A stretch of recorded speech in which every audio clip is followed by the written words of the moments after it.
Howdy mates, here we go.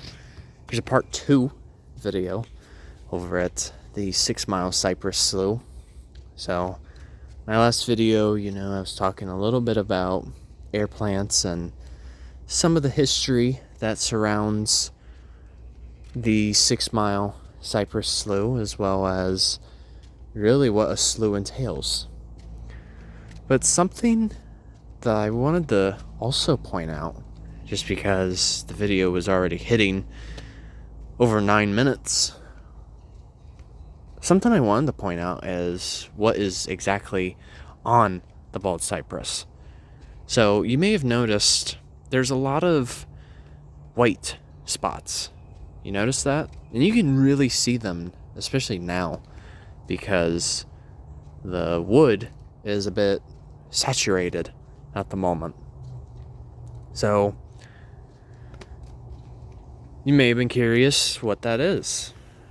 Like right here. Well, to actually help you answer your question, for those of you who were curious, you were looking at something known as lichen.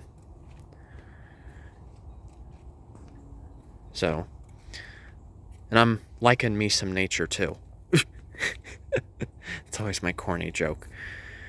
But lichen is very unique in and of itself. It is essentially a result of a mutualistic relationship between two different organisms. So, one of them is either algae or Cyanobacteria. And then the second group is fungi. Fungi too, trust me. So, both of those organisms actually work together as a team.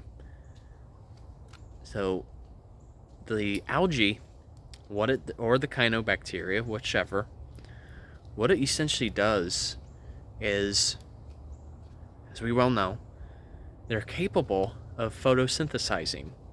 So, essentially, they're able to create oxygen coming from the sequestration or the locking in of carbon dioxide.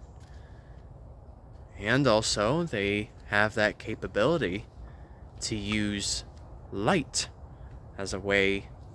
I mean, there's quite a bit to it, but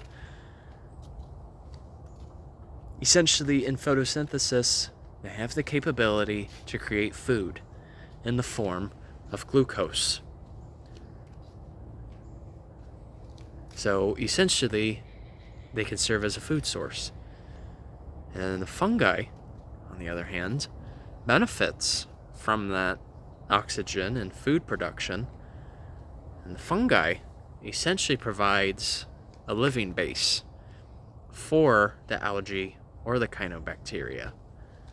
And in turn, the fungi is slowly breaking down the tree bark. So in essence, over time, the fungi actually, we've seen even lichens on rocks too. So in essence, what lichen does over time is they create soil that it will then be reusable. Hold on a second, there's a little bit of chatter going on. Okay. Sorry about that. There was a group of people that needed to pass by since I was filming. But essentially, lichen, or even fungi in general, they're like the link between the end of the natural process and the beginning of the next one. They're kind of like that middle, in a sense. They're like what you call the link in the chain, so to speak. Yeah, I think that was a good way of putting it. But lichens, really, they come in 3 different forms. So in this case, we're actually seeing a form of crustose lichen. which a good way to remember is they kind of appear crusty on the tree. Our next one that we go by, or that we categorize lichens, is foliose.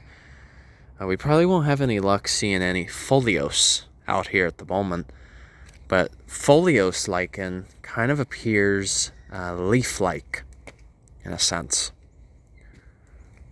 And then thirdly, our other type of lichen that we can see is fructose, which, by the way, it's not referring to the same thing as fructose, which is, of course, another form of sugar. No, fructose is... Oh, wait. I think there's another group passing by. Hold on. Okay, there we go. Finally got that next group to pass. Fructose lichen tends to have more of a bushy appearance, so it's even more what you call prevalent. So lichens, in addition to why we should really care about them in the first place, is this. For one thing, if you're ever in such a situation, they actually could serve as a food source, as a matter of fact, but that's, typically a last resort type of measure. But for another, lichens are very sensitive to air pollution in particular. And so, given how sensitive they are, to see the sheer prevalence of lichens in this very park is actually a very good sign. It's an indication that our air quality is a bit more decent. So that is excellent to see. Yes, we're actually about to approach one of my favorite little sections of this park. This particular section right here is known as the reflections, just because the water isn't really moving that much, so it's just providing a very perfect reflection of just the setting of this place and the very essence of a slough. And by the way, we've got plenty of resurrection fern too. So they are also an indication of the weather here. So given that they're bright and green as they are, it indicates that we've had some decent rain.